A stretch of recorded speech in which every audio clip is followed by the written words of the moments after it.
So what's your name and what affiliate are you here with? Chris Spieler with CrossFit Park City. What's your inspiration for being here today? Just enjoy using my body, enjoy fitness, and using the gifts and abilities given. 2007, I think it wasn't necessarily an event, it was just like the atmosphere. Yes, Spieler! Go, go, go, go! Woo! Yeah! I think it was the barbecue at the end of day one that was probably the most memorable. Anything that you can say to anybody motivate them to come next year? It's just fun, great sense of community, fun people, and good times, yeah. At that point, it was just a totally different time in the sport. That was on a ranch with, you got to pick what workout you wanted to do at what time of the day. It was totally different. So I remember it like it's yesterday.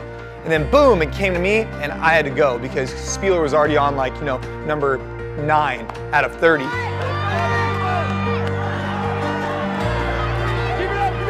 And you just hear the announcers, oh, Josh Everett's on this number, this person on this number. And I was thinking to myself, okay, well, I caught up.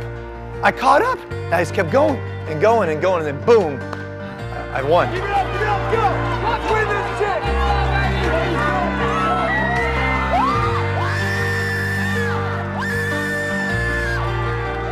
I remember after I won the event, I went to In-N-Out Burger, and I'm just sitting there. I won $1,800 bucks. I'm just kind of sitting at In-N-Out Burger, like, okay, I had some gas money. How times have changed for sure. The first thing that comes to mind when I think about the Games 2009 is muscle-ups. The help and the support I got to try to get a muscle-up was ridiculous. Even from girls that were fighting for the spot at the podium, they were still trying to give me some tips.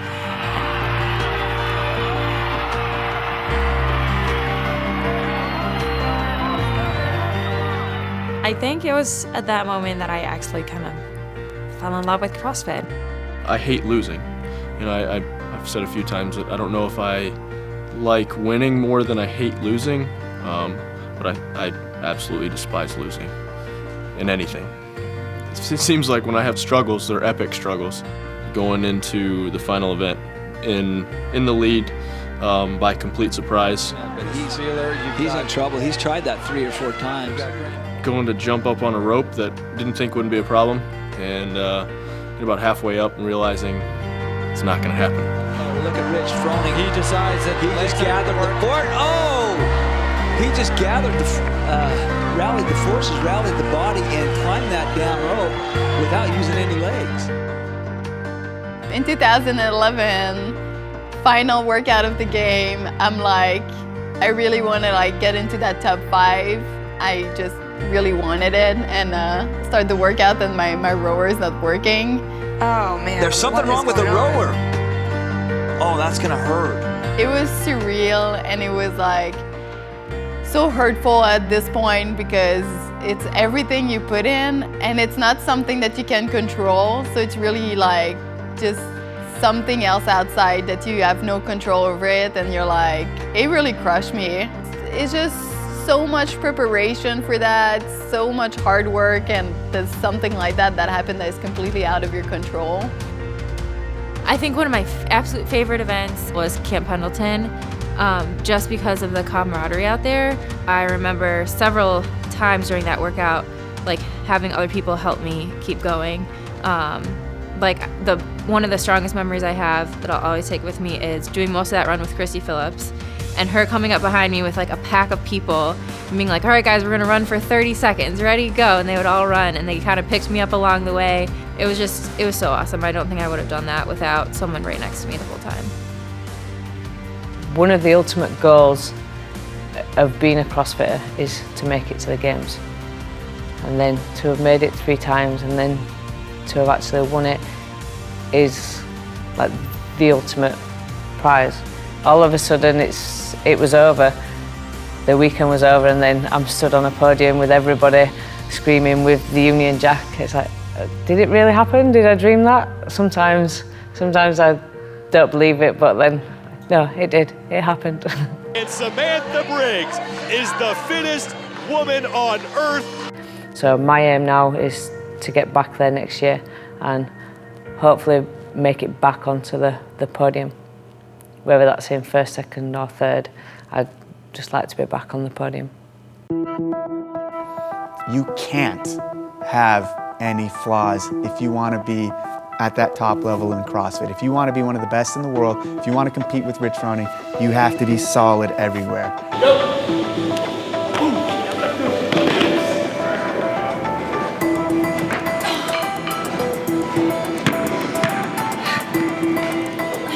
It's no longer for funsies. It's no longer a recreational something I do on the side.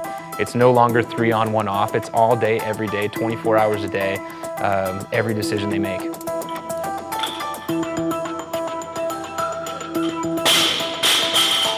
It's a full-time job to train and get into the CrossFit Games.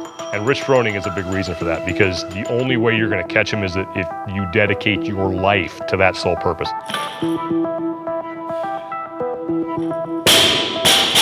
Being the best at anything is a lot of sacrifice, and I'm not going to go compete for 10th or 11th or 30th. That's not fun for me. So if I can't go at 100% and try to win the games every year, then what's the point?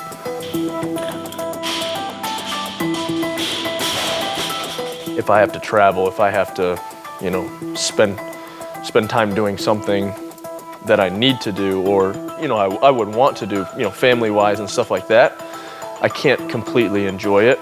You know, it's just time for me to spend some time on some of those things that I've been neglecting for the past few years and actually enjoy them. You know, it's not to say that I don't enjoy doing those things, but there's just always that in my head is, what should I be doing?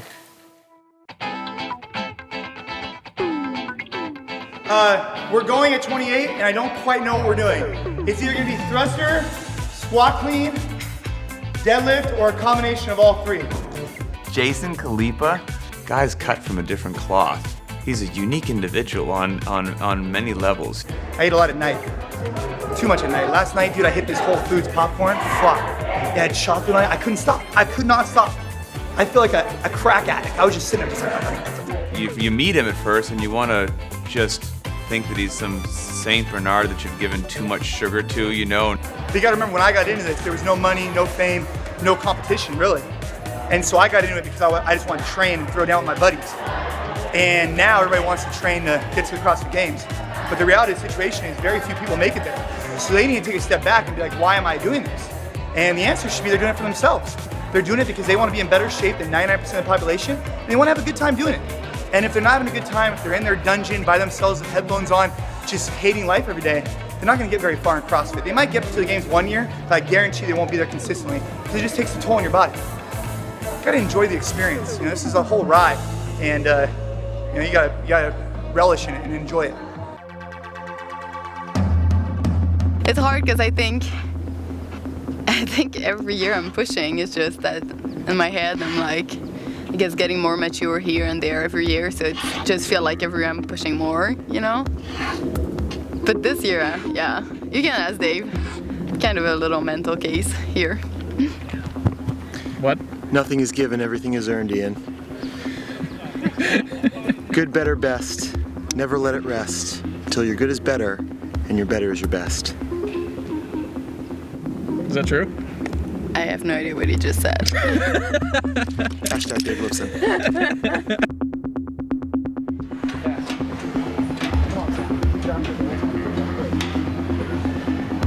Come on, Sam. Big ear. Head. Go! Just because I won the games last year doesn't mean that I can win it again this year. People are coming back stronger, faster. There's new people coming into the sport who are 10 years younger than me, who are already a hell of a lot stronger and faster than me. So I need to evolve as an athlete. This is something that I can incorporate into my training, which is helping with my strength. But it's not hindering my gymnastics or my running or anything like that. I have no butt cheeks. I need to evolve as an athlete, whether I'm evolving in the right way or not. We'll only find out when the games is here. You put heavy weight on your back and you go up and down with it, you're gonna get stronger. Doesn't matter really how much weight that is, or how many sets or how many reps you do. Just gotta move the bar. You know what I'm saying? Grooving. Grooving. Just grooving, bro. Here's the reality. The reality of the situation is that you get what you put in life, and hard work, generally leads towards success. And I'm working hard on everything I have going in my life, whether it be in the gym, in the business, or for my family.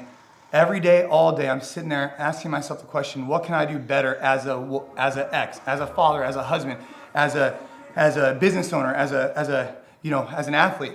And every day I'm just striving to get better and better and better at that. And I think when it comes to the time where, lots of things are slipping, that's when I'm gonna have to reassess. Right now, things are going good. I'm dedicated. I'm dedicated to winning the CrossFit Games. I'm dedicated to being a good father, a good businessman. And whenever that time comes, something's got to give. And it surely can't be the business, because that supports our life, and it surely can't be my family.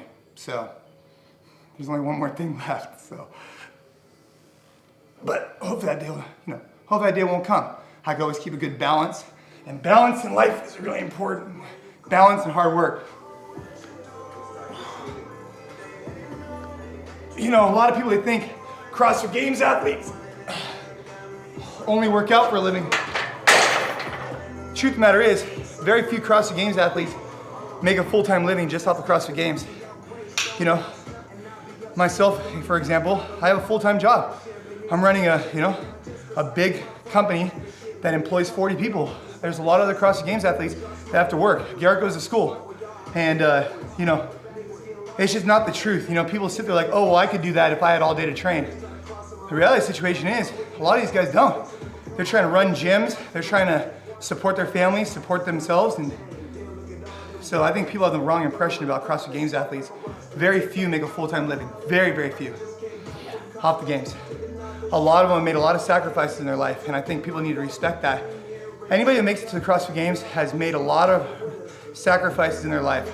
When everybody else is sitting there on the couch playing video games, or when everybody else is doing XYZ, the games athletes, those guys are training. Those guys are pushing to get better at something. And I'm just honored to be a part of that group when we all get to the games, right? So it just shows, that if you're sitting on a bus with some dude, that dude worked his ass off to get there. It didn't just happen. Or it didn't just happen because he didn't have a day job. It happened because he put in a lot of work to get there. Feel me? You know what I'm saying? What's happening? I'm going to get drugs tested. Nice. So I have to take it with me. That's your pee?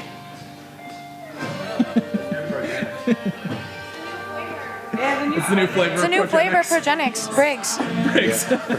Okay, let's say, I'm not a steroid expert, but let's say it allows you to put on muscle a little bit easier, maybe let you recover faster so you can work out harder more often, but it doesn't increase your freaking pain tolerance, which the critical part of doing well in CrossFit is your ability to just suffer. Yeah. You can take all the steroids you want.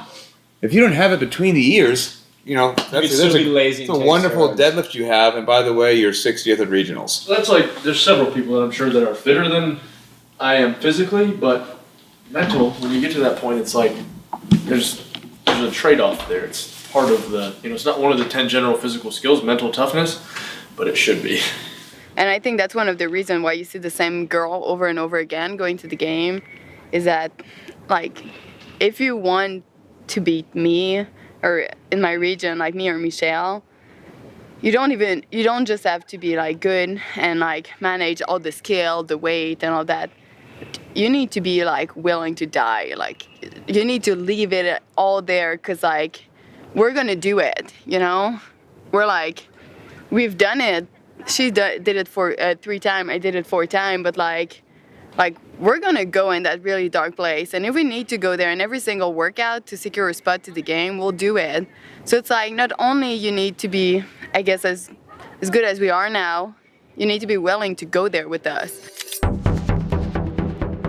The way to explain the open to people is that it's the first step in a 3-step process to find the fittest person on earth. So far in the open, historically, all we've seen is one-on-one matchups. Tonight, 5 champions, 3 men, 2 women, 1 funky heat. The first time that we paired male and female athletes in head-to-head competition in that type of scenario. Right. I can't tell you, are you messing? Are you? No, I agree with you. My booty shots. Booty shots are ready.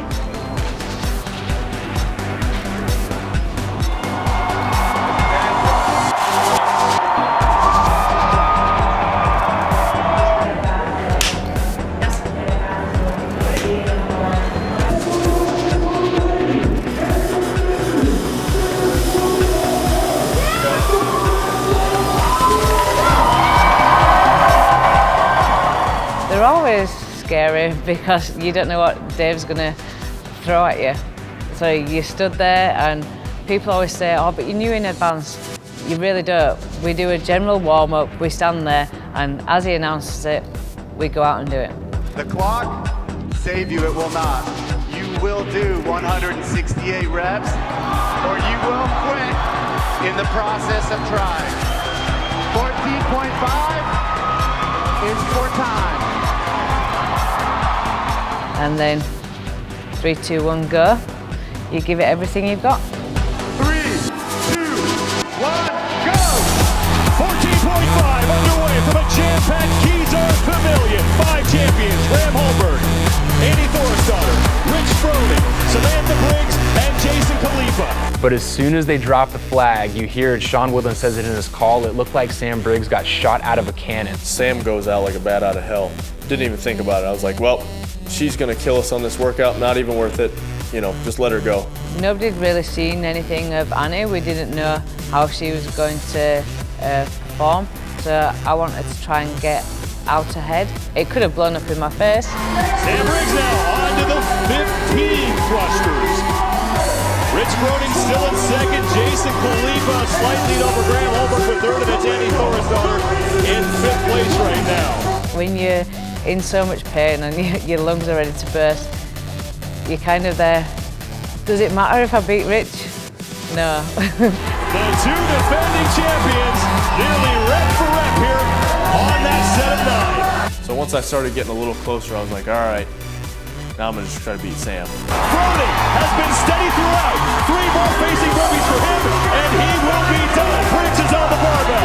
She will beat Annie Thorisdottir handily in this workout, but it's Rich Froning. Who else? The champ, another victory. Unbelievable. And when you saw Rich Froning creep on that lead, what was going through your head? I'll let him. Sam Briggs almost took down the champ in head-to-head competition, Rich Froning. She was absolutely incredible. The Open in the past 2 years gave us our CrossFit Games champion. Last year, Rich won the Open, he won the Games. The year before, Rich won the Open, he won the Games.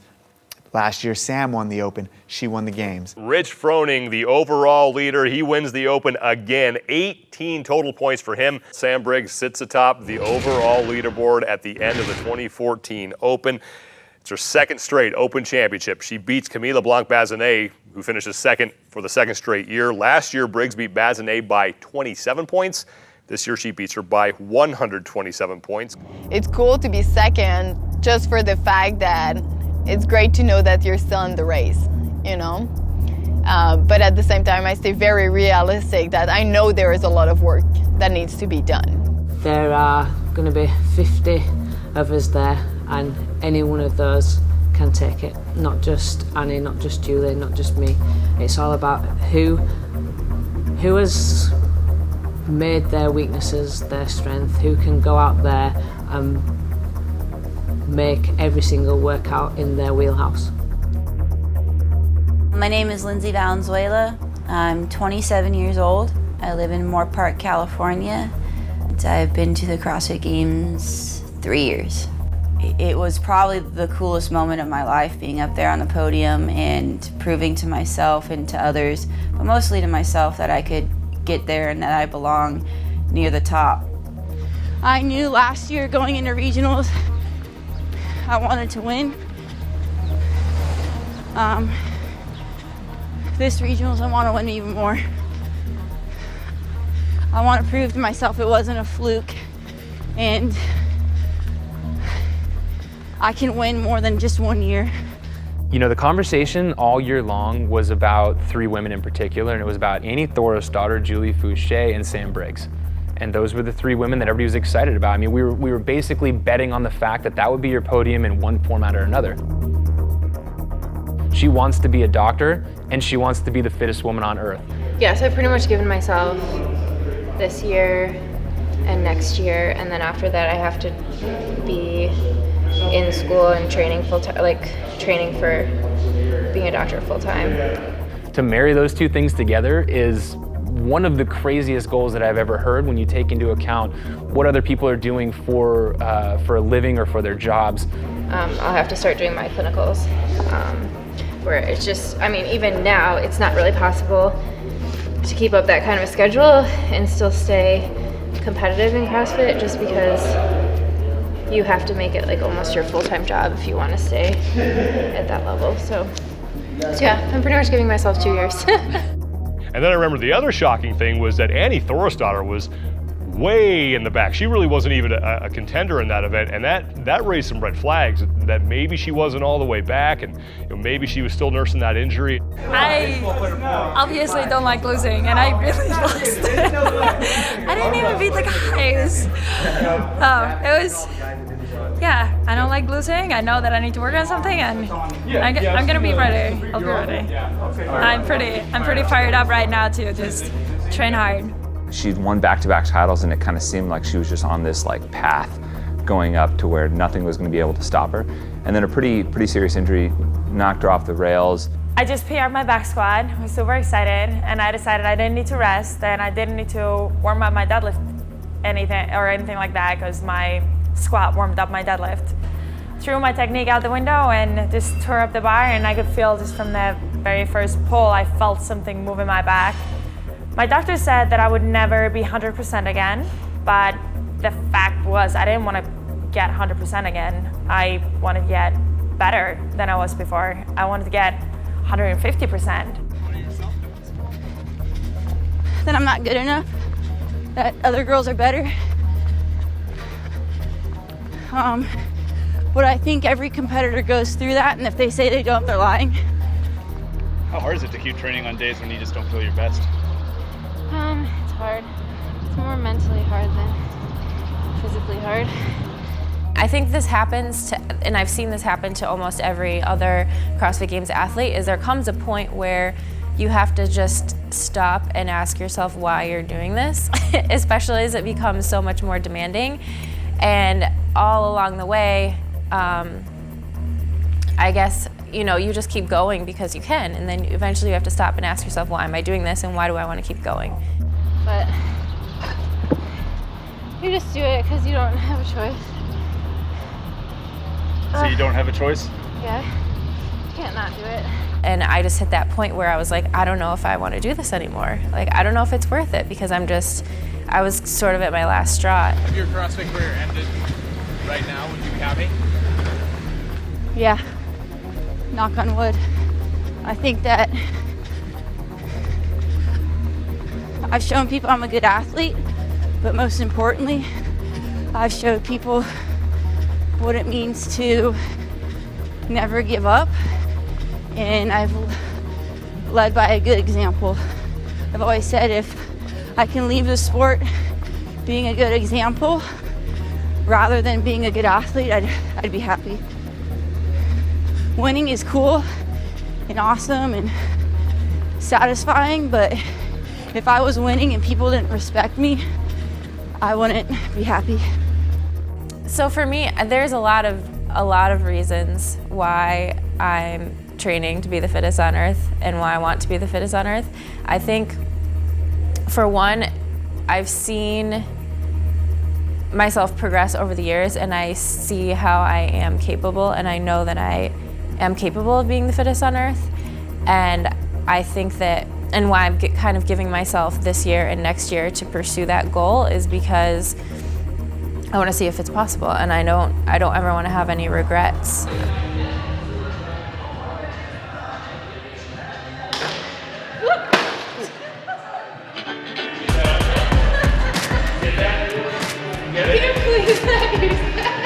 Who do you think is going to be the 3 people going from SoCal this year?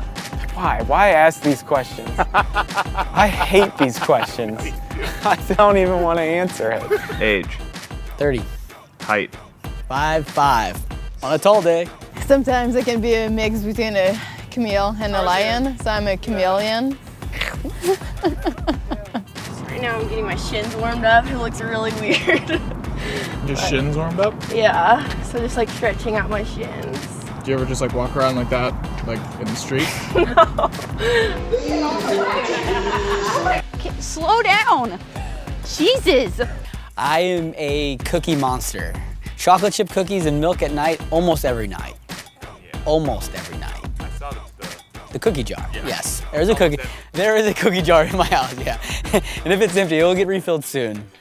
Would you commit a crime if you knew you could get away with it? No. What's the fastest you've ever driven in a car? 105 miles an hour. That's a crime. Yes, ma'am. I don't know what's wrong. Jesus Christ.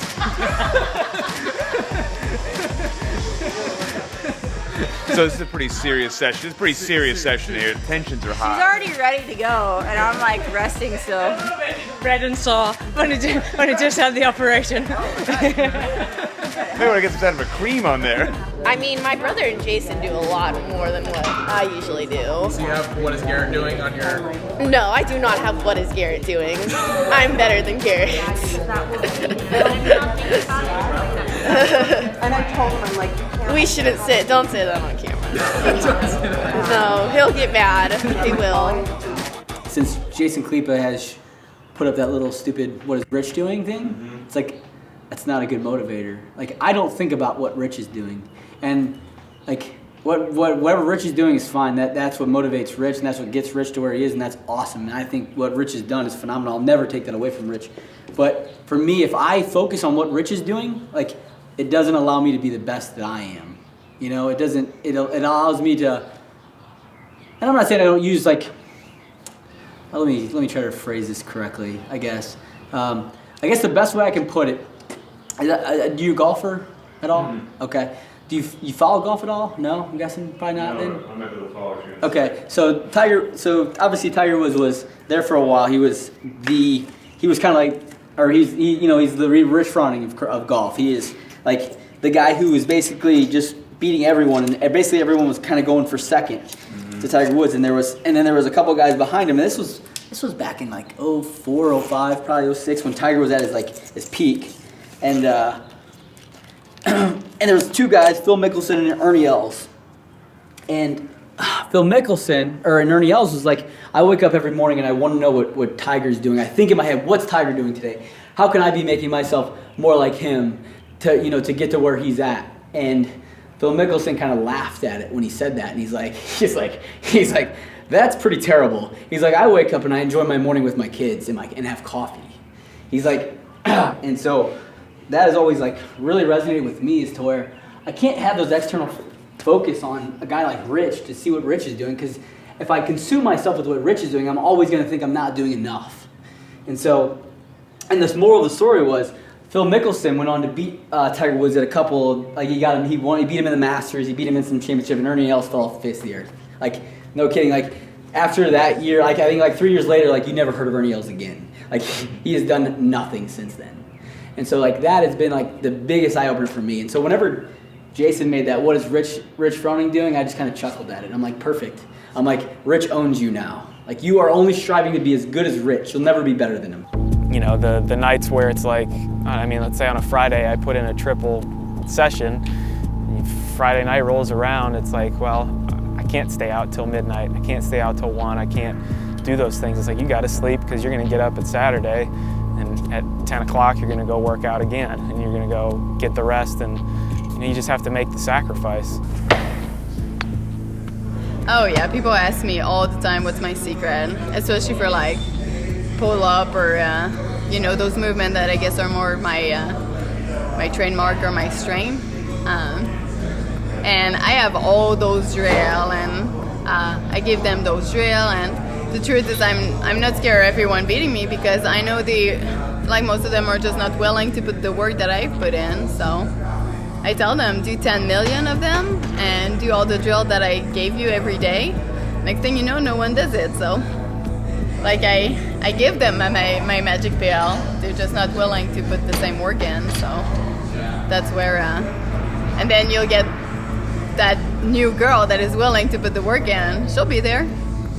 She'll be there. So I think that's the magic pill. It's that thing on the podium comes and goes so fast, and like if that's what you're doing it for, that those external motives, like we've been talking about all day, is like you're not gonna get there. Like that's not motive enough.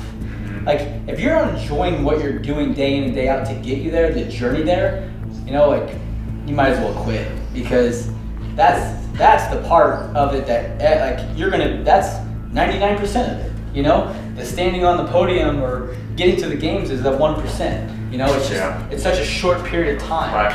It's a flash and it's gone. Yeah, you get a few memories out of it, but gosh, the other memories are the hours you spend in the gym, whoever you're training with, or your coach, or by yourself with you and just the barbell. It's like if you're not enjoying that, man, like you're probably not gonna get it. Yeah, it's a lot of work for very little reward.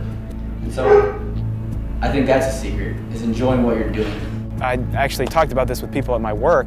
You know, they're like, Dan, you look like super tired. You don't look like the 6th fittest man in the world. And my response was, I'm not doing this just for fitness. Like I'm not the case where it's just, hey, I just want to get in good shape. Like I'm competing in a professional sport to win. Sometimes it's just miserable, like especially when those days that you're tired or you get emotional.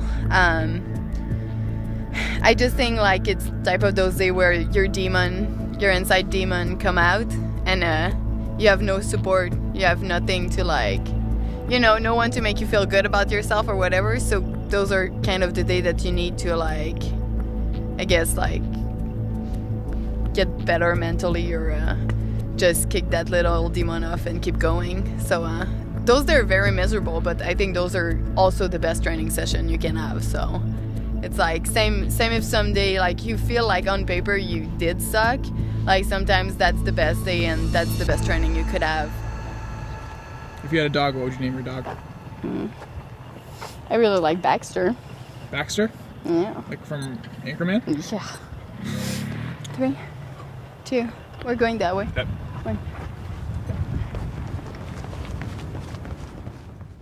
There is only 3 spots per region to get to the games. There are now so many other athletes coming up who are good, who are focusing wholly on the regionals to qualify for the games. So you can't take anything for granted. You need to make sure that you are in top shape and top form for regionals, as any slip up will mean that your trip to Carson's cancelled this year. And I, for one, do not want that to happen. What's today? Today's Friday. Today's the first day of regionals. For breakfast after the competition, I did have some for dessert last night. If you're going to mess up anywhere, it's going to be on the snatch, and then you only get like 1 attempt at the handstand walk, so they have the biggest risk factor associated with them. CrossFit problems. CrossFit problems. Hashtag CrossFit problems. Hello, ladies and gentlemen. Welcome back to CrossFit HQ's coverage of the 2014 Reebok CrossFit Games European Regional. There's an old saying, are you hurt or are you injured? And we're about to find out which one it is. I didn't see Annie do 1 repetition in her warm-up, so be interesting to see what she can pull off here. And she was legitimately, I could see in Annie Thorisdottir's eyes that she was legitimately afraid before she took the floor for the Snatch event that she wasn't even going to be able to hit anything. Sam Briggs misses 145. Annie Thorisdottir successful lift at 150. And there's that smile that we've come to know from Annie Thorisdottir. Sam Briggs for 165. And a good lift for Sam Briggs. Katrin Tonja Davis-Daughter is actually leading the pack. She's now at 70 feet, 80 feet. I was hoping to get 1 full length. That was my aim. When I came down, I looked, I was like, oh, that's not too bad. But then when I saw the placing, then I was like, okay. And there's Sam Briggs, who is out of the handstand walk early on. Not a good thing for Sam Briggs. It's a little bit more stressful than I planned.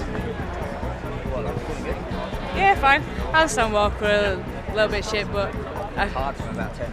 Yeah, I didn't warm the handstand up purposely because I didn't want to mess with the snatch. The defending champ, meanwhile, Samantha Briggs, currently sits in 9th place after 3 events. For some people, that would be cause for concern. You say, no worries whatsoever. I am not worried about Sam Briggs qualifying again at all. It was kind of a big shock.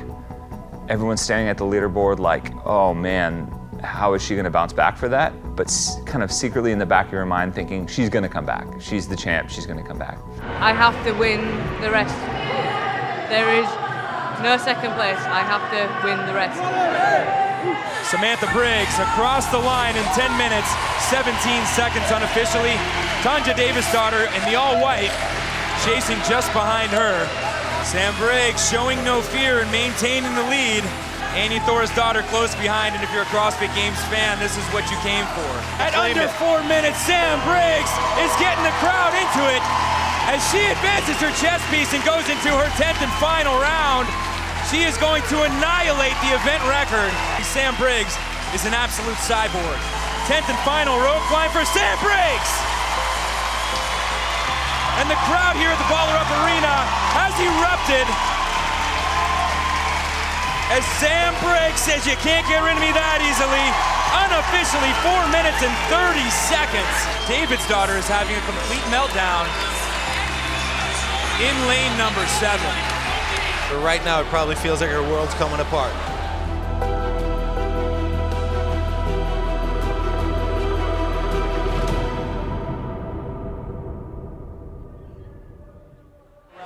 The final heat of women literally comes down to this last event. Currently, Sam is in 4th, 2 points behind 3rd, and 4 points behind 2nd. You never heard that expression? Dogs when they poo, they shake. So I'm shaking like a shiting dog. Only one worker left, and I need to not fuck up. In my heart of hearts, Sam Briggs is going to pull off the impossible. Not a Sam Briggs workout. I'm going to try and think I am Telena Fortunato. Has anybody got some socks I can stuff my bra with? Yeah, I feel like I'm getting fitter because my heart rate is staying elevated the entire weekend. It's all about Sam Briggs, who is threatening to accomplish the impossible. Just 2 points out of the podium. The current event record under 2 minutes, 1 minute and 55 by Pip Malone. Sam Briggs needs not to just do well here. She has to do very well, and she needs some help.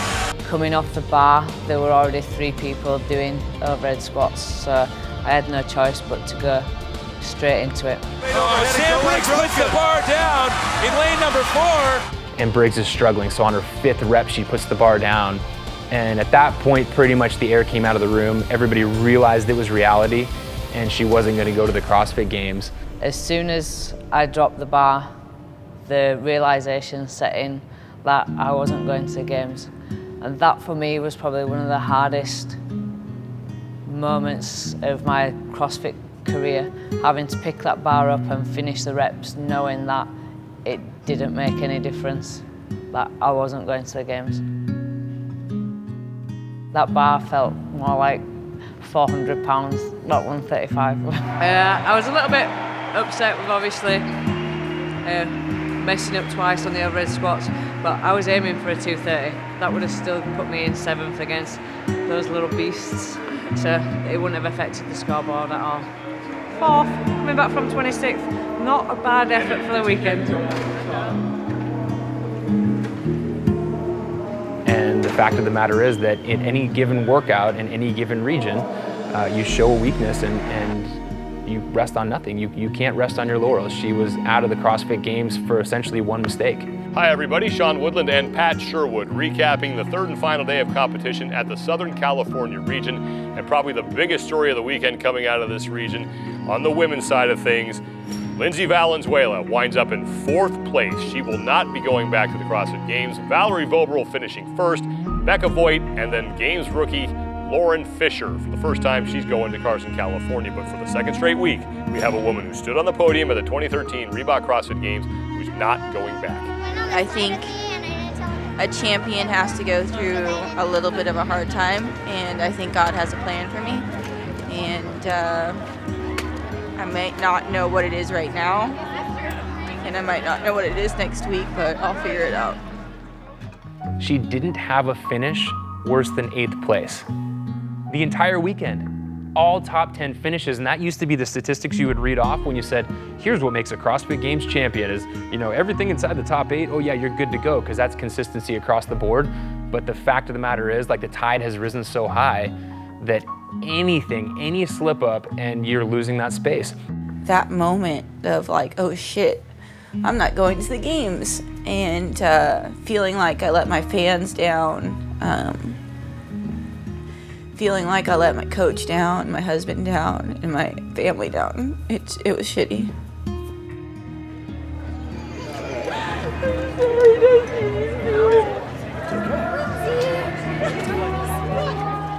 You know, we don't go out there and just put on a performance. It's not just a performance. It is a year of our life accumulating into one weekend to make it to the CrossFit Games.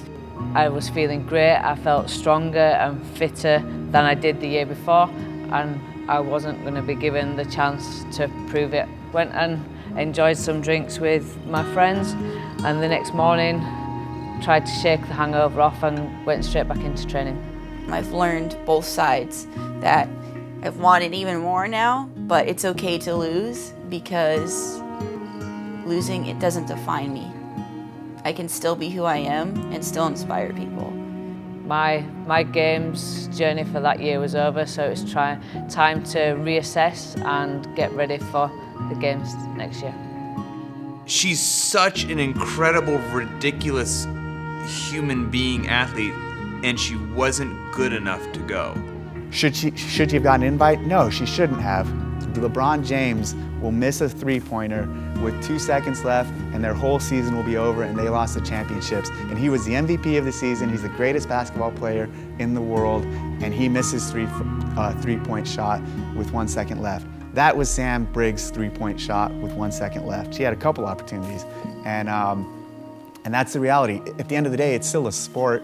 There's still rules, there's still parameters, there's still a scorecard, there's still points valuable points you have to get at every stage. And she didn't grab those valuable points there, climbed back, had a chance at the end, and missed it. You have to work so hard for this. What do you mean? I just mean that you have to work so hard for this. Like, you have to push so hard every day. Just like, really try to achieve that goal. To like make it to the games, or just to be the best, or what do you mean? Just to be the best you can be. Just you have to be relentless with yourself. There's no stopping. It's never good enough. When you're at the red line, that's when you start kind of doubting yourself. Like, am I going to be able to do this? Can I maintain this? What are the other girls doing? You know, any negative talk. That's when I come back to, you're okay. You can do this. Like, you're fine. Yeah. You're doing it for you, not for anyone else. Come here, Jake. Last year at the CrossFit Games, I did not have fun until Sunday. I was miserable. I don't know, just the fight of it was, I did actually enjoy, having to battle back, but I just didn't enjoy it. It was just kind of one of those things that I was like, I thought last year was going to be my last one. I was going to walk away. And, I kind of told Hillary that last year was my last one, and we were joking around, and there was one afternoon she called me. She's like, what are you doing? I was like, I'm at the track. She's like, why are you at the track? You hate running. I was like, I need to get better at it. She's like, why do you need to get better at it? You're not done, are you? I'm like, nah, I'm gonna do one more. So, might as well do one more. I'm not good at anything else, so pretty good at working out. Everybody has either been told, you know, you're too short, you're too tall, you're too big, you're too small, you're not strong enough. Everyone has felt like that at some point in their lives. And when you look at Chris Spieler out there on the floor, he shouldn't be there.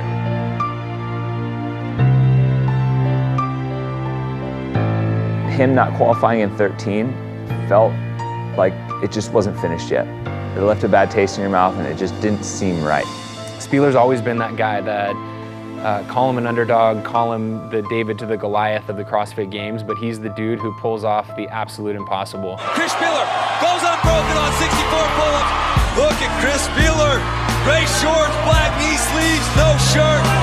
This is gonna be his 7th trip to the Games! And Chris Spieler stepped on the finish mat, 1 minute 57 seconds, securing his trip to go to Carson, California. We were at the first games together, and 8 years later, we're gonna be at the games together again, and we've watched each other grow. He's watched the sport grow, I've watched him grow as an athlete, as a human, as a friend. How sweet is it to be going back to the Games? I mean, you're one of the few men who could say you've been this many times.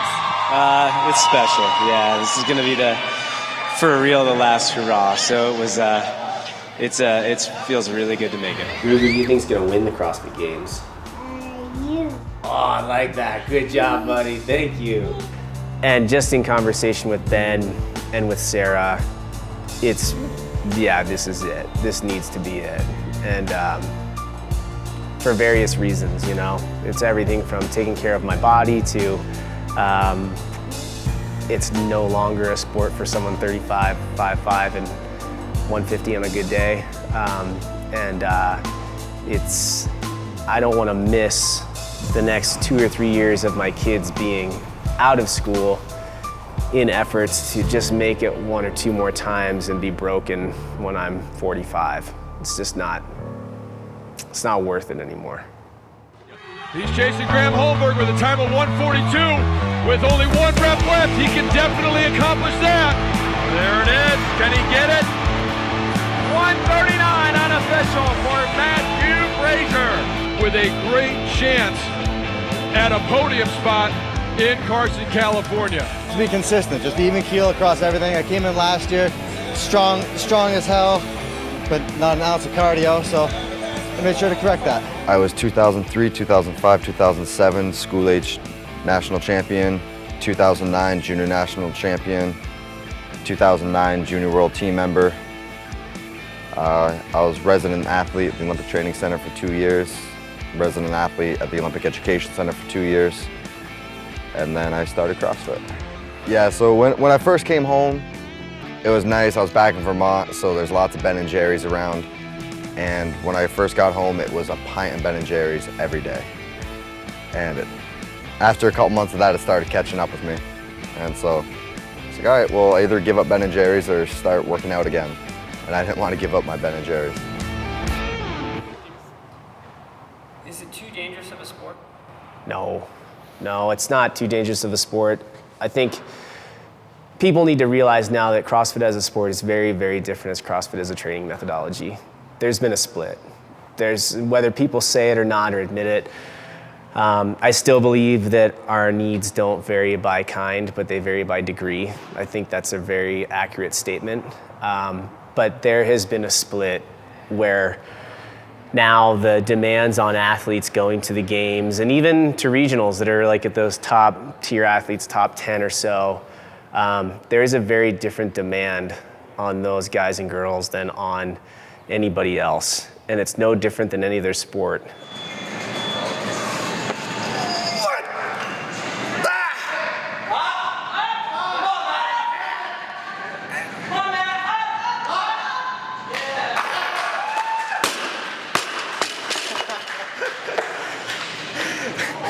I don't know where the hell that came from.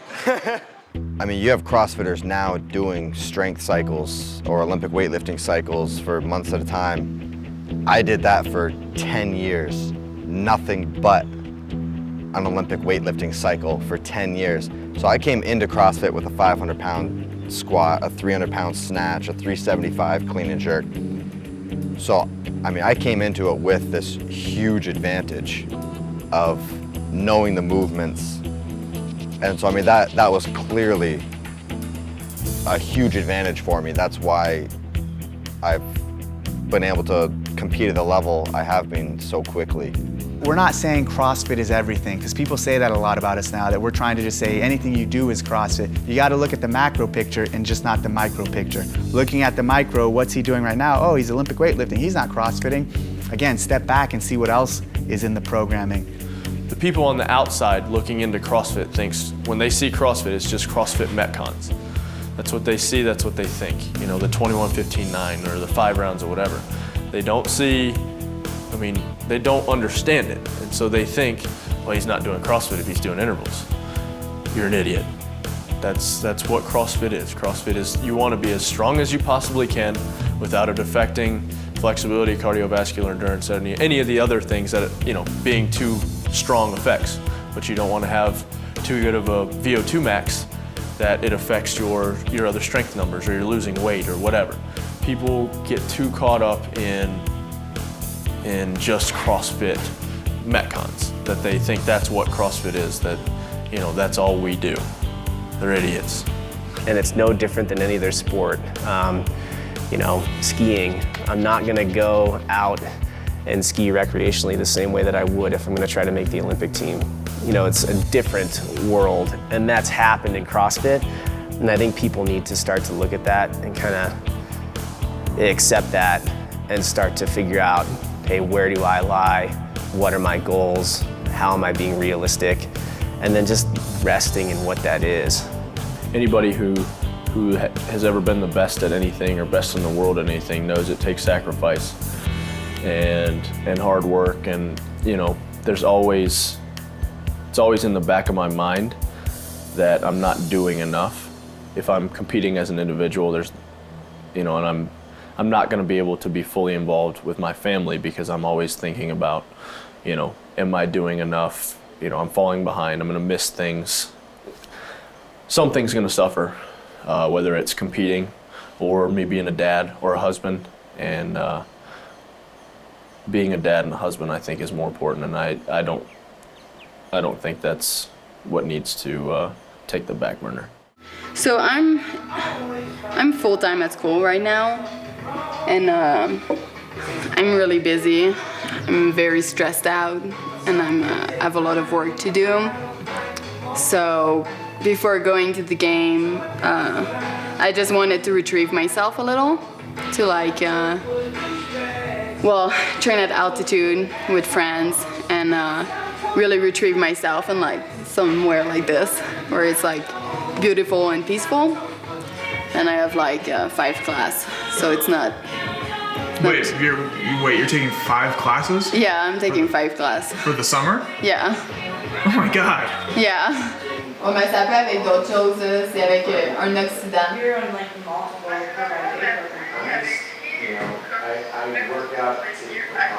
What?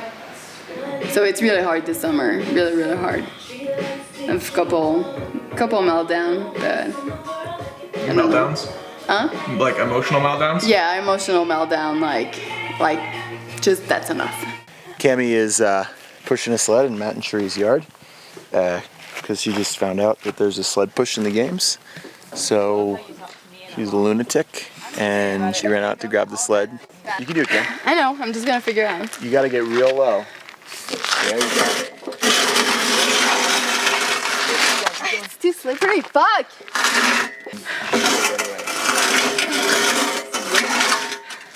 I'm not fucking moving. Yeah. I'm getting frustrated. You can do it.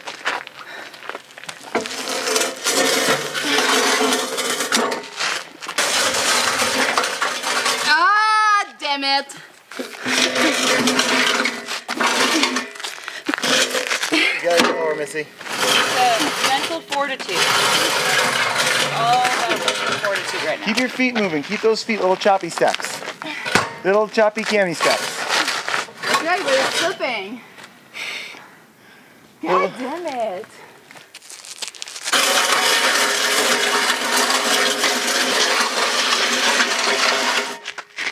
Ah!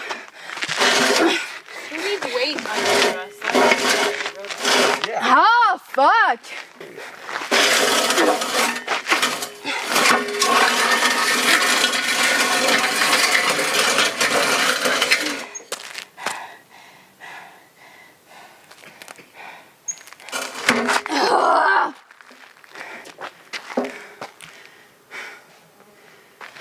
I don't want to do it anymore. You can finish, Cam. You can do it. You're almost past the part where you started cruising. Try starting it slow. See if that. Dave, I tried everything, okay? Like, see if you can wish it for. I tried. You wish upon What do you think I'm doing? I'm fucking stupid. Like, don't try to do the same thing every time. When you wish upon a star, you can move that side.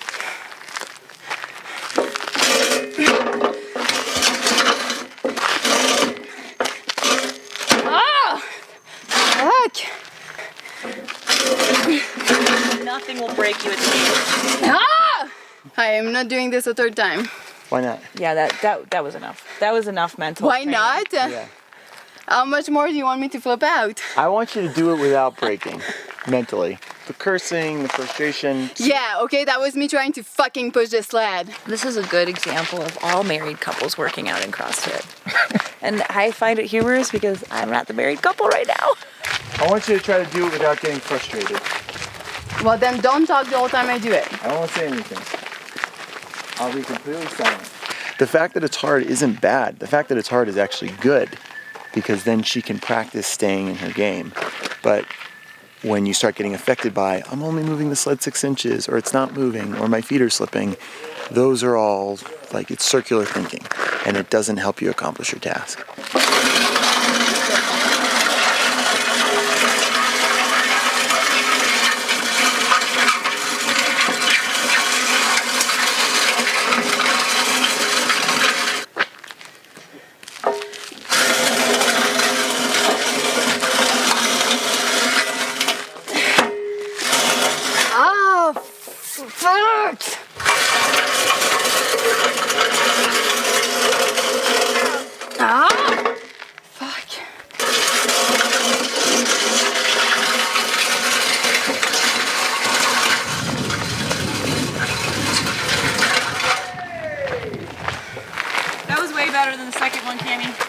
Yeah, it was weird. I didn't even push that hard, I just stayed over the sled. And that was it. Stayed over the sled? Yes. She was like here that time instead of like here. my feet were like Over the sled, so you're like, just walk, kind of like. Yeah, it was like easy. I would seriously have stayed here all night. Good. Like, seriously. That's what we'd expect from you. All right, here we go, 10 feet.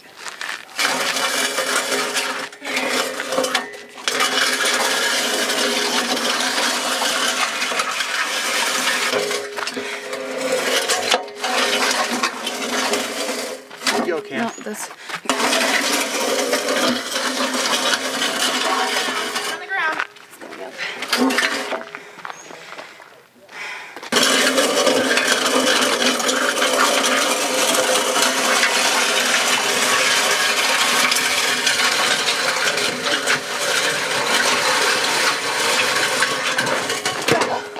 No, I was almost there. That was awesome.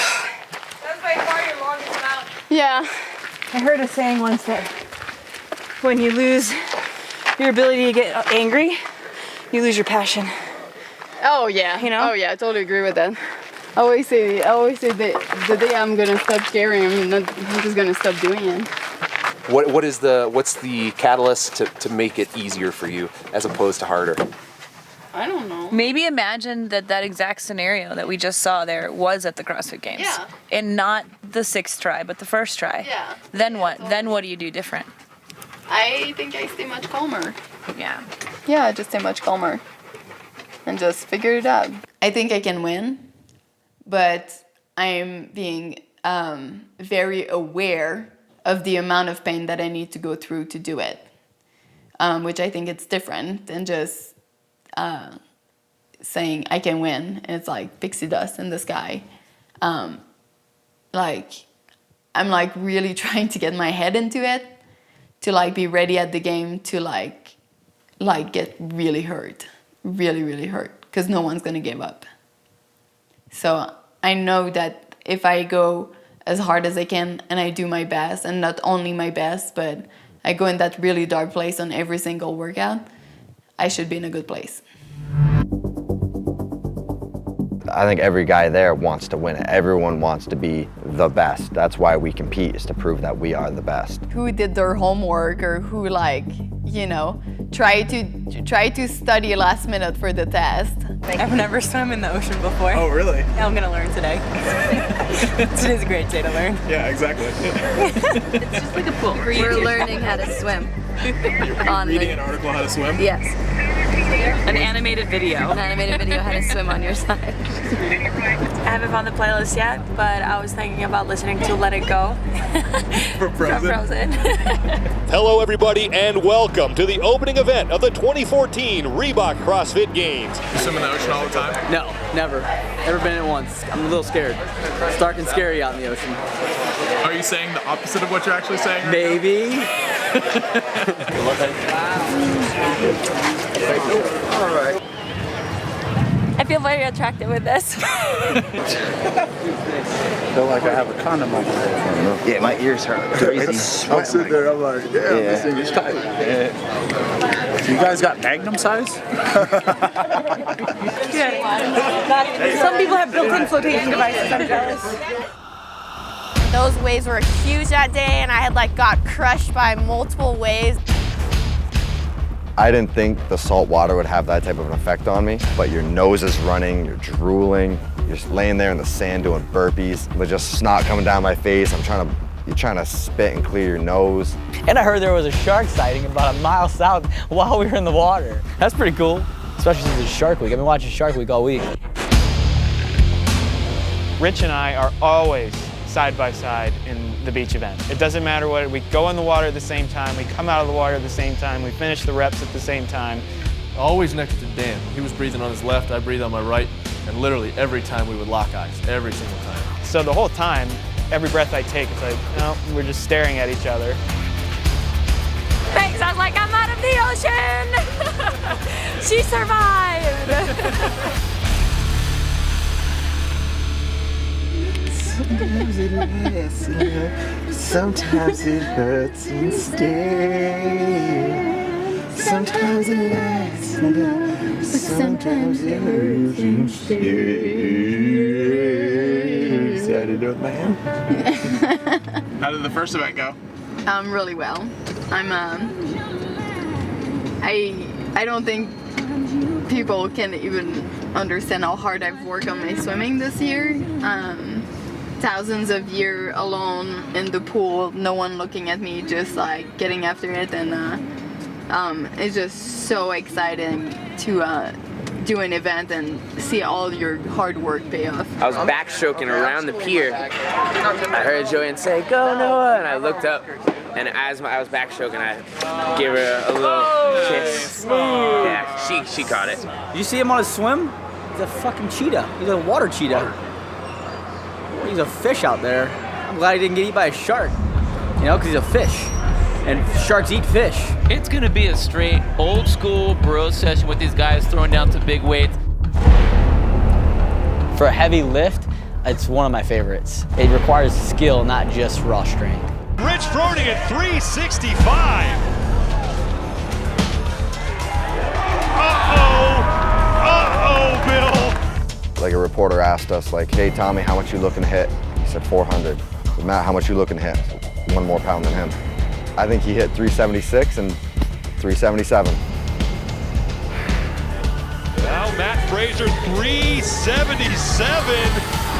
Trying to beat Tommy Hackenbrook. And Fraser will do it. He is your new leader by a pound.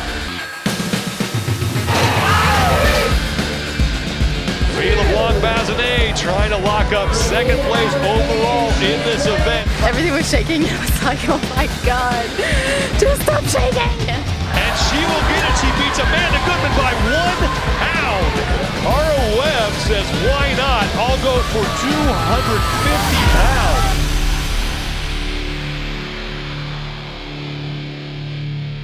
On the women's side, it's Cara Webb from Australia who sits at the top of the leaderboard. The hardest one was the triple tree because I've never pushed that hard in my whole life. Like, I've never puked in any workout in my life, and I really thought I was gonna faint and puke in this one. That was terrible. It was long and it was hot. Borderline one of the hardest workouts I think we've had to do at the games, especially if you put out on it. You can cruise through that workout and just kind of get it done, but if you go hard, it's pretty miserable. You're hurting for a long time.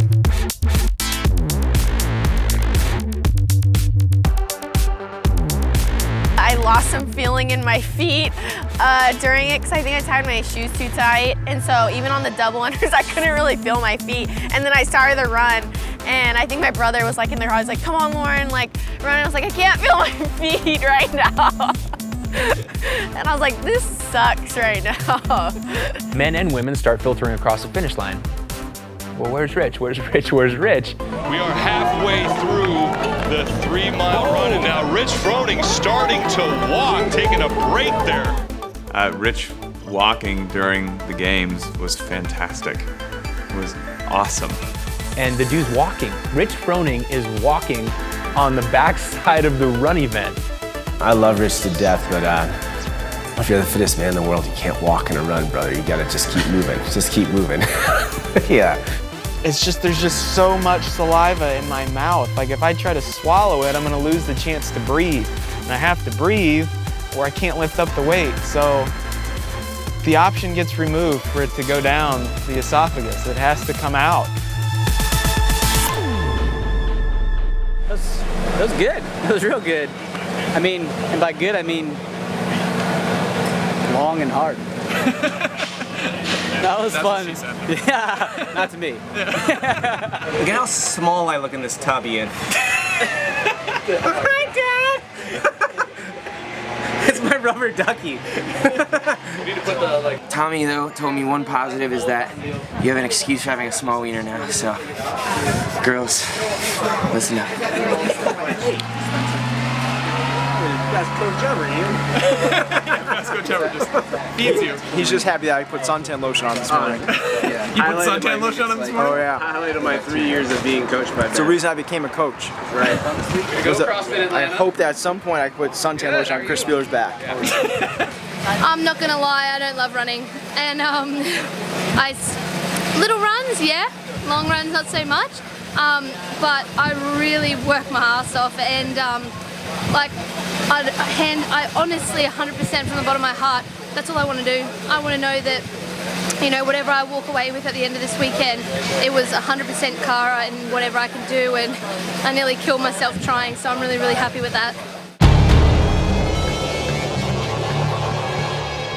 That was the most painful workout I've ever done. I mean, it's so fast and so short, but my quad, I could barely walk off the field.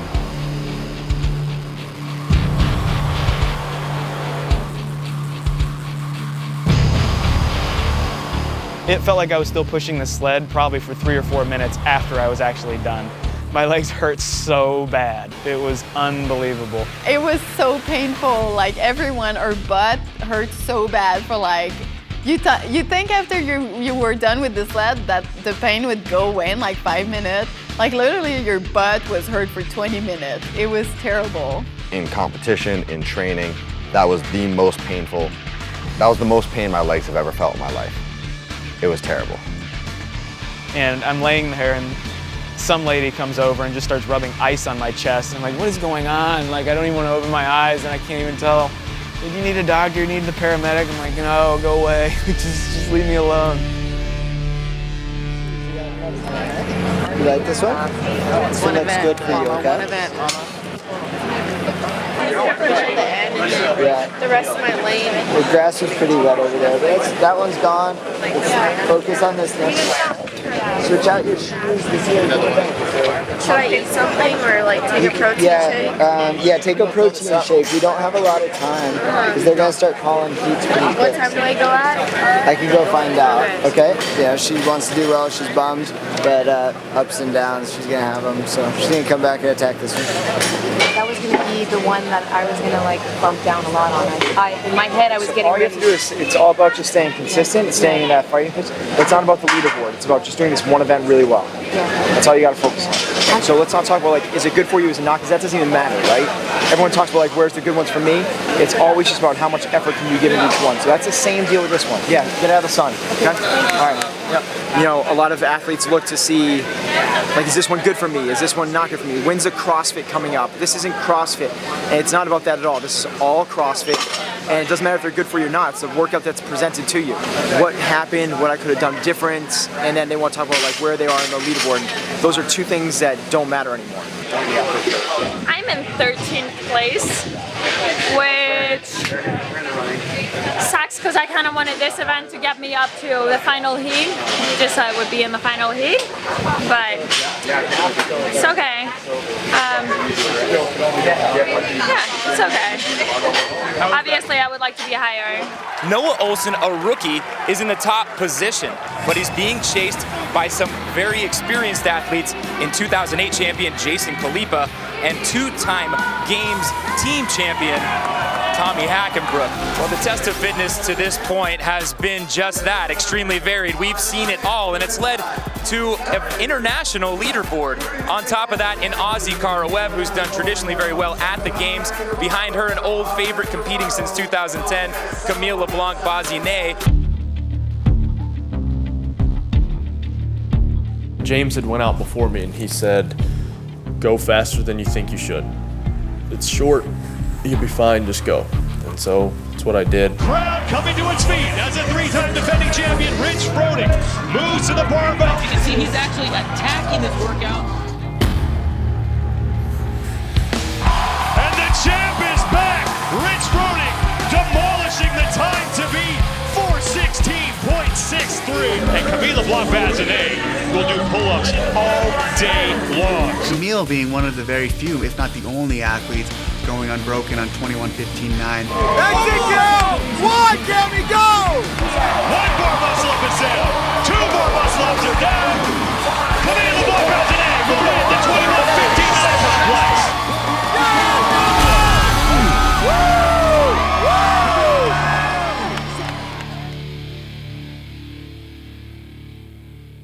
Camille Leblanc-Bazinet is still at second, but she's closing the gap on Cara Webb. Briggs now taking over third place.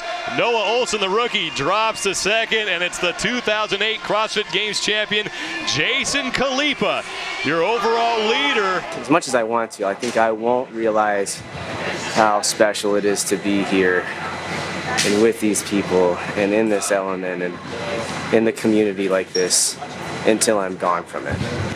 And I think it's easy to be like, oh my gosh, you got 3 huge days ahead of me. And for me, I'm kind of thinking like, holy crap, day one's already done. I only have 2 more of these left and I'm done. Are you like this right now? Or? Yeah, I'm not happy, you know. I'm not happy with how I performed on that first event. You can have one bomb, like in 22nd or something for me in the overhead squat. It was a good overhead squat for me, but that's pretty low in terms of points. And then, you know, to follow up with another one the following morning, that sucked. So I know what I kind of wanted to average in terms of place-wise to give myself a shot at the podium and winning, and I'm way off, to say the least. So that's upsetting, but, you know, you just got to forget it. That's all done. Focus on what's next and go as hard as I can at it. So. Another whirlwind of surprises. I think I said this to you earlier, but it's kind of funny how expectations always change throughout the competition. I came into today in 3rd place.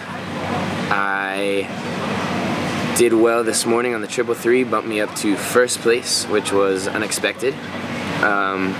Sort of shifted expectations again there. Didn't know how I would do on the sled sprint. Ended up holding my spot. I broke the curse of the leader pants, and then didn't do as well as I wanted to out there on the final workout. So dropped down to 2nd overall at the end of Friday. And it's funny because when I saw that Khalipa had jumped me, I got pissed. And it's so weird because coming into the CrossFit Games, I would be stoked to see myself in 2nd place. But having tasted 1st and dropping down to 2nd really kind of fueled me. I want to come back and take it back. I never really realized how much 100 points helps. Yeah, right? Until you, 100 points is big. Usually I'm like, I'll just be right there towards the top. And then I'm like, No. Man, 100 points helps. I mean, I've had 3 crappy finishes. 100 points is a lot. We'll start trying to take first from now on. What am I doing? That's the whole. now that he knows that, watch out. Yeah. Yeah. Right? Now he's figured it out. And so I should start winning these events. What? Yeah. I swear, like, the way that stadium is shaped, there's a lot of energy that kind of like pools in that one little area. It's just crazy, and you can feel it inside you as soon as you go to start. It's amazing. So yeah, it's cool. Yeah, well, when I first started CrossFit, I think I was 19, and I joined a gym because I was just doing normal 18, 19-year-old stuff, you know, and I just didn't really have any direction. I didn't know who I was or what I wanted to do. You know, at that age, being a female, you have insecurities, there's all that kind of stuff, and I needed some kind of direction, and my mum told me to go and exercise, and so I did. And then I met Brian, he learned about CrossFit, we started CrossFit, and all of a sudden I had this sense of achievement every single day. I finished work and I go to the gym and I would progress and I would do a different movement, and that sense of achievement has just developed more and more, but that's what it's always been. And then obviously it became a social thing with people like-minded. We have a healthy group of people, and it's the best thing that's ever happened to me, and yeah, that's the most important thing. Have you been looking where you're at in the standings, or you're not even paying attention? I know where I'm at, but it doesn't mean anything until Sunday. Yeah, I mean, you want to be the number one, but it doesn't mean you're going to let off. It doesn't mean you're going to get comfortable. Every event is a new event, and you got to be focused. I want to spend time with I want to enjoy this, you know, because it's never guaranteed to happen again. So I need to always remind myself of that every day. We basically got to the afternoon of Saturday, and I was like, Cara Webb won the CrossFit Games. I mean, there's very little she could do to screw this up. Of course, anybody could be annihilated, but the capacity that she showed between the Wednesday event and Friday and Saturday day was unthinkable. Throughout the weekend, you felt like, oh man, this could happen. Cara Webb could win. But you're all wearing the exact same thing. Rachel Martinez doing the workout a second time? She's in every heat? Too late. So weird. Rachel Martinez in lane 12 and Rachel Martinez in lane 6.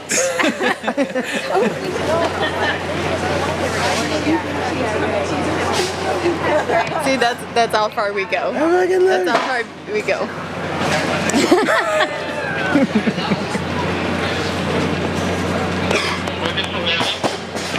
Sorry. I can't see.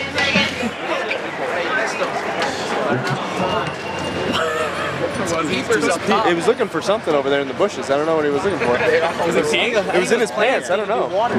Wait, I was peeing? I was definitely peeing. Pretty much wide open. And I'm a little nervous. You just pissed like right there? Right there.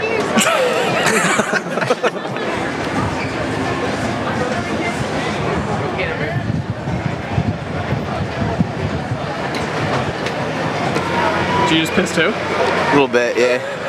Little pre-workout jitters. Thanks, Sean. It's a unique event. We've seen ladders before, but in increments where you were forced to rest. Now the men are racing through, and this final weight here of 310 pounds, that's like the average weight of an NFL lineman. It's huge. This isn't just Mongo pulls the bar off the ground. You have to have technique. You have to be solid. This event tests it all. That was possibly one of the coolest things I've ever done. The speed clean ladder was awesome. I could feel my heart just like all the way up my neck, and every finger I could just feel my heart pumping blood.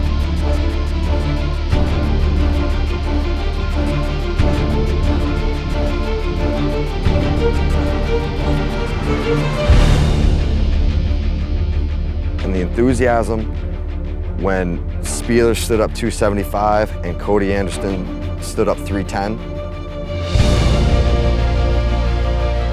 And Chris Spieler, yet again, you know, he makes history.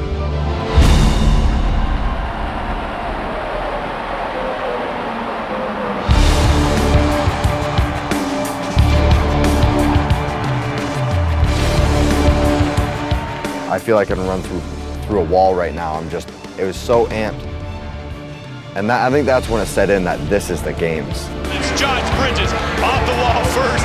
Ben Stolberg was right behind him, and then a mad dash to that first sled pull. That last leg, I wasn't even watching my sled. I was just watching where Rich's sled was at. And I was like, I just gotta pull as hard as I can.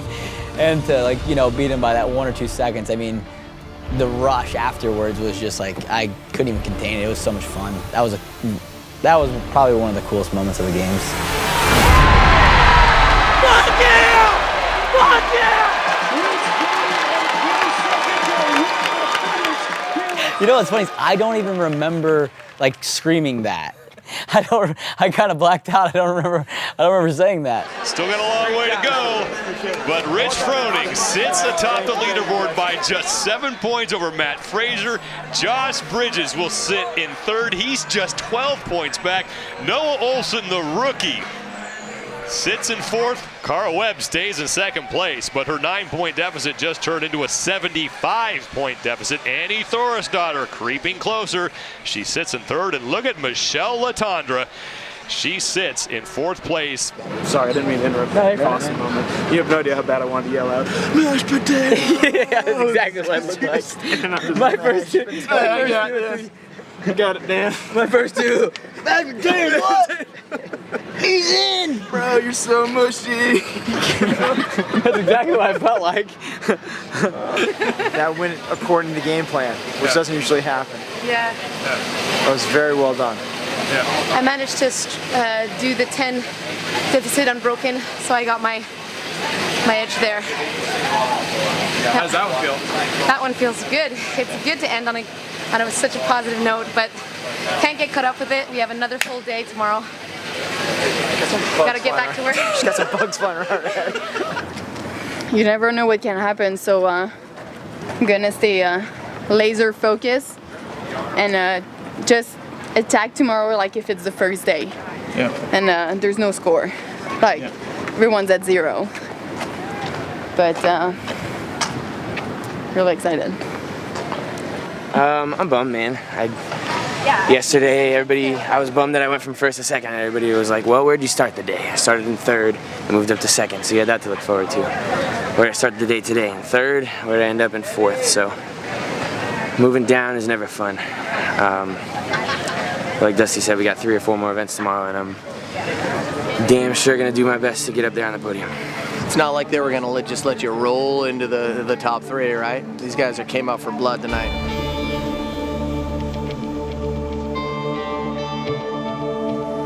Meanwhile, Cara Webb, like you thought, is having trouble. She has yet to complete her second 50-foot handstand walk. Cara Webb sat in second place coming into this event.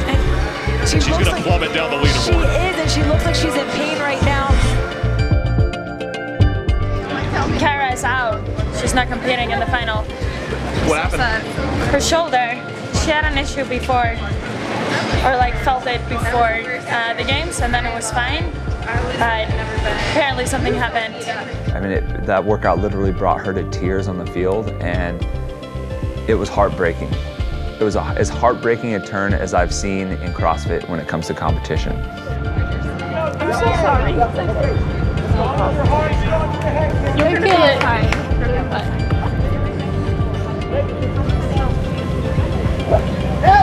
Let's go! Josh! Bridges! They're really dark. So you're in let's go, you gotta go! second place. Yep. And what happened in that event?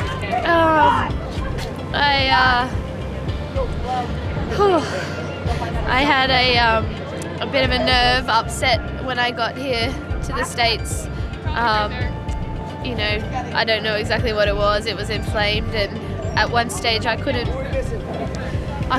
move. I couldn't get out of bed about a week before the games. So I had a week off. I did everything I could in that time to give myself a fighting chance to compete. And I've been able to hold on with the treatment that I've had until this stage. And then it just took, I guess, the wear and tear of the weekend and the handstand walk. My left arm, it's just got numb. I've just got pins and needles, and I can't.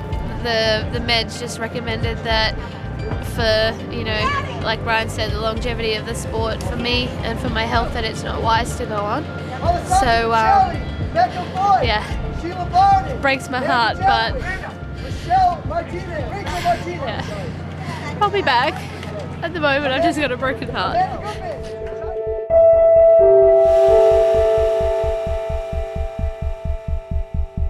It actually sounds really cheesy, and I probably shouldn't tell anybody this, but somebody randomly happened to give me Rich's book the day before I left. Yeah. And I was reading it on the plane, just like little pieces here and there, and I was reading the section where he was talking about like being secluded down here and having no idea what's going on out there. Yeah. Like you can hear the roar of the crowd, but you don't know what's happening. No clue what you're about to face. It's cool to read about it and then live it. I was listening to her talk about kids and time with Vin and not having to tell her that I have to go work out all the time because every morning it's been, don't go, mommy. Is that what she says to you? No. Yeah, so I'm looking forward to not having multiple responsibilities, just having a little bit of a summer break and just one responsibility, just being mama. Yeah. Personally, thank you for all your hard work. I appreciate it. Thank you. Yeah.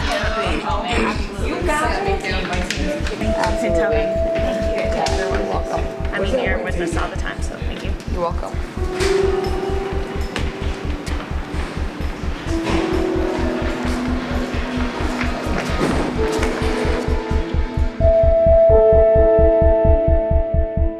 Camille Leblanc-Bazinet is one of the most recognizable faces in our sport, but she has never stood on the podium at the CrossFit Games. Now she finds herself poised to be crowned the fittest woman on earth.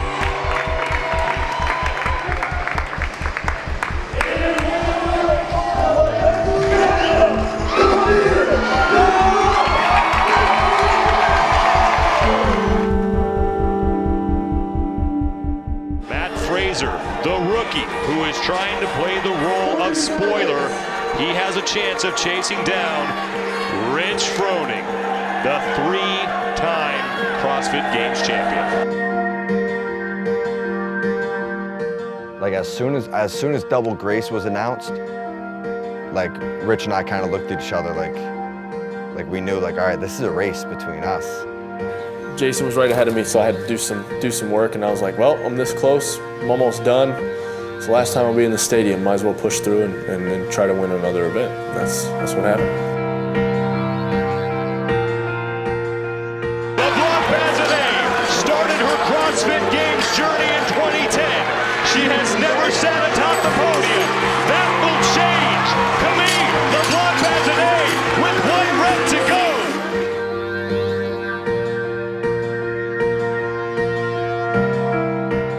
Oh yeah, last year with the legless rope climb, without a doubt. I don't know, I hit that wall and I found myself somewhere that I guess I never found myself before. I underestimated the workout, which was a complete mistake of my part, and it got me good. It got me good, and I was literally thinking, just get me the hell out of here. Like, get me out of the floor. Like, I don't know what to do anymore. This is just not working. But that moment was also one of the moments that made me win this year. So it's like I think all of those moments that you're like, this was the worst thing, I wish it never happened, that's not true. I think everything that happened to me, I did wish it happened, because now it made me just so much stronger and so much better, especially knowing that, you know, your rower can break. I lost 4 toenails in the triathlon we did the next year, so like I got into that sort of pain, and I feel like at the game this year it was like, if you want to beat me, you're gonna come with me to that really, really, really dark place, and just be willing to stay there with me. Like, that's where I'm going. So I think that you need to understand that that's what you need to do to win.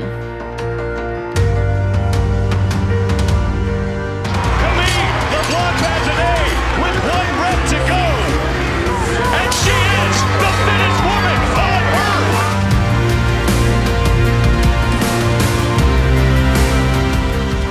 In 2014, Rich Froning is the fittest man in history. You have to be a little bit crazy to be the best at the world in anything. And there's got to be some sacrifices made. And not willing to make those sacrifices anymore. Just a sense of like, just relief. I was just glad it was over, to be honest.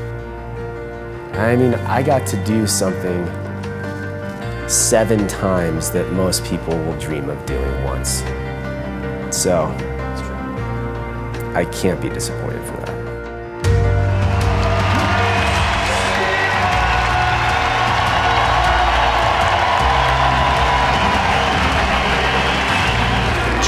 Fouché will finish 3rd and return to the podium for the first time since 2012. Thank you. Thank you for a second. Yeah, I'm just happy.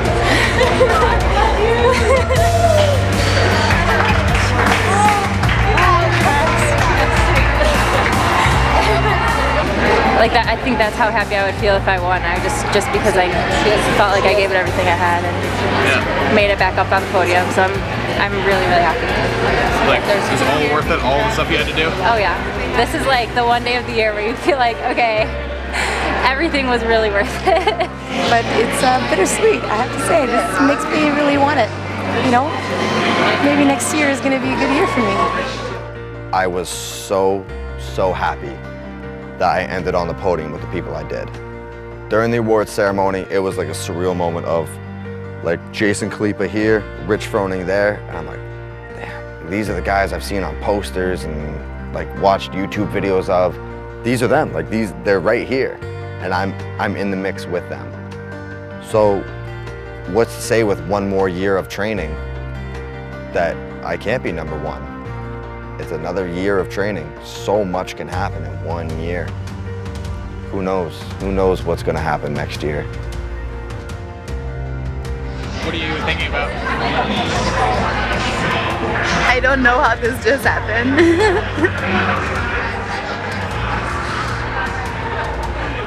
You work so hard for this.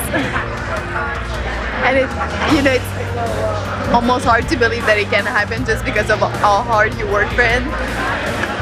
So when it happened, you play the scenario so many times in your head that it becoming truth doesn't even seem real. It just seems like it's still the scenario you play in your head, but it's not.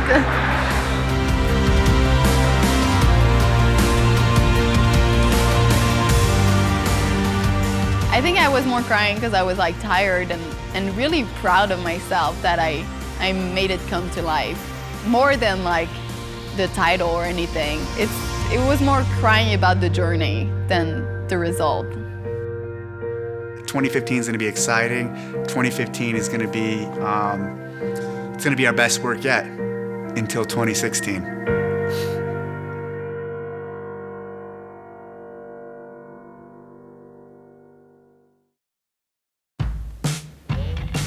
I'm looking at the camera.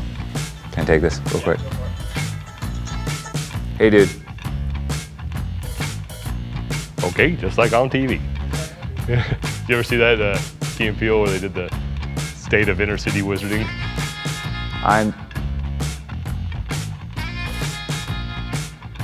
Pontimus Jackson, principal at Vince Clarksville High School. It's mind-numbing to think that she can balance those two things when I have trouble feeding my kids and letting the dog out to take a piss in the same day. Sorry. That's cool. We're gonna watch this national here. It must have, like, Briggs not making it must have been like if you watch the movie Predator, okay, when like Arnold has the best team in the world, the people that he probably thinks are couldn't get hurt, they're bulletproof, they're indestructible, and one by one they start going away, and these people that you're like, these are the best in the world and they're not good enough to defeat this creature. This is a terrifying situation, right? I want you to feel comfortable with this interview. Like North Korea.